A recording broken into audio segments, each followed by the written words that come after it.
The ethanol production push has raised demand for corn and pushed up food prices across the country without contributing much relief for gas-hungry drivers. So why do we continue converting food to energy?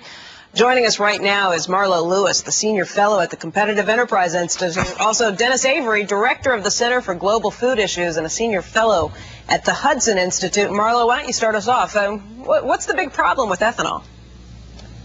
Well, the big problem with ethanol is that this is not a market-driven product. This is a politics-driven product. Martin Wolf in the Financial Times had a wonderful column just a few days ago in which he described ethanol as a farm program, basically corporate welfare for a certain segment of farmers, masquerading as energy policy and climate policy. Yeah. So that's the problem. Hey, Marlo, just to play devil's advocate here, because I know both you and Dennis have some serious problems with ethanol, just to play the devil's advocate here, there are a lot of different things that when it started were subsidized by the government, everything from the internet to electricity, anything down the line. Is there a reason that you shouldn't have, if this is something the government has decided is a good idea, is there a reason we shouldn't see subsidies, at least in the beginning, until it gets off the ground? Well, you know, we're still subsidizing Amtrak. In fact, The Senate just boosted the subsidy for Amtrak. The idea that this is an infant industry, so that we need to support it, is just silly in this case, because ethanol is even older than railroads. Okay, and so even with true infant industries, the problem with subsidies is then they never grow up because they're always dependent on government handouts.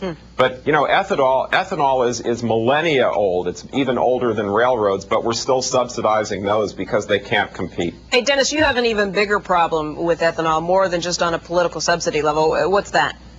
We're burning food. Good farmland is the scarcest resource on this planet. We're going to need twice as much food by 2050 to feed 8 or 9 billion people, most of them well off, and their pets.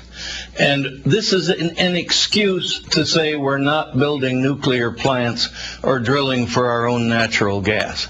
It's a terrible mortgaging of the world's food. We've already had tortilla riots in Mexico. The World Food Program can only buy half as much food for the famine-stricken, and it's going to get worse. Dennis, we're going to see a real clash, aren't we, between the need for food and the need for land to grow ethanol, because there's 7 cars on the road right now.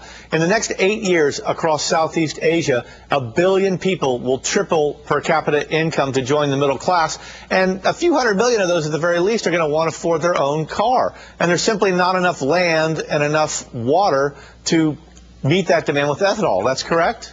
That's correct. We're producing with the corn 50 gallons worth of gasoline per acre per year, and America alone needs 134 billion gallons of gasoline annually. It can't add up. It's just a tragic sacrifice of good cropland and soil erosion and water shortages and poverty-stricken people going hungry around the world so that we can say we're not building a nuclear plant. Okay, well, Jerry Siegel, the UN Special Rapporteur on Food Rights, has called these biofuel mandates a crime against humanity.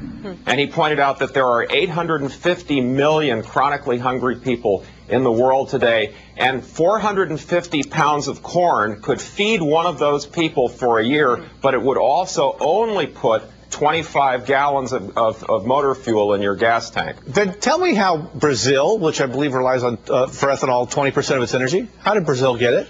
Well, Brazil's got an advantage. They grow sugar cane.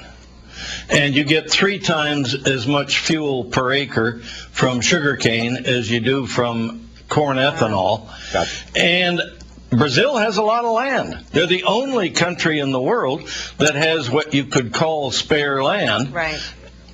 And you know, Dennis, Marlo, here's something guys, I'm sorry to cut you off. Brazil. Guys, I'm sorry to cut you off, but I have to do this because we have breaking economic news that's coming out. But Marlo and Dennis, we'd love to have you both back on the show. Thank you for joining us. Up next, we do have that breaking economic news. Personally.